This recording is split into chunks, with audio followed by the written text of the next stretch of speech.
రాత్రిపూట మీరు గచ్చిబౌలి వస్తుంటే అన్ని టాల్ బిల్డింగ్స్ నిండా వెల్ లెట్ బిల్డింగ్స్, లక్షలాది మంది ఎంప్లాయీస్ పనిచేస్తున్నారు. చాలా హ్యాపీగా ఉంది. మన పిల్లలందరికీ మంచి ఉద్యోగాలు దొరుకుతున్నాయి రాష్ట్ర ప్రజలకు అందరికీ అని కూడా అనుకుంటున్నాం.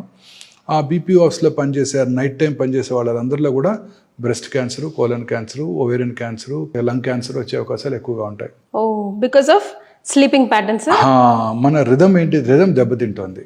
రాత్రిపూట పడుకోవాలి, చక్కగా సాయంకాలం 7-8 కల్లా డిన్నర్ చేసుకుని 9 o'clock లోపల పడుకుంటే, అది కూడా డార్క్ రూమ్లో పడుకుంటే, బెడ్ లైట్ లేకుండా పడుకుంటే పొద్దున్నే 1 o'clock 2 o'clock మెలటోనిన్ అనే హార్మోన్ ఉత్పత్తి అవుతుంది. ఆ melatonin strong anti cancer properties. ఇప్పుడు మనం అంతా ఏం చేస్తాం, ఇంక్లూడింగ్ మీరు నేను కూడా, రాత్రి 11 దాకా పని చేస్తున్నాము, లేకపోతే 10 దాకా పని చేస్తున్నాము, ఇంటికి వెళ్ళి 1 గంట టీవీ చూస్తూ, ఆ తర్వాత పడుకుంటూ, ఆ పడుకున్నప్పుడు కూడా ఆ మొబైల్ స్క్రీన్ చూస్తూ, ఆ రోజు ఆ వాట్సాప్ మెసేజ్లకు ఆన్సర్స్ పెట్టి న్యూస్ చూసుకొని పడుకుంటున్నాం, ఆ బ్లూ స్క్రీన్ చూస్తూ పడుకుంటున్నాం. ఇంకెక్కడ ఉత్పత్తి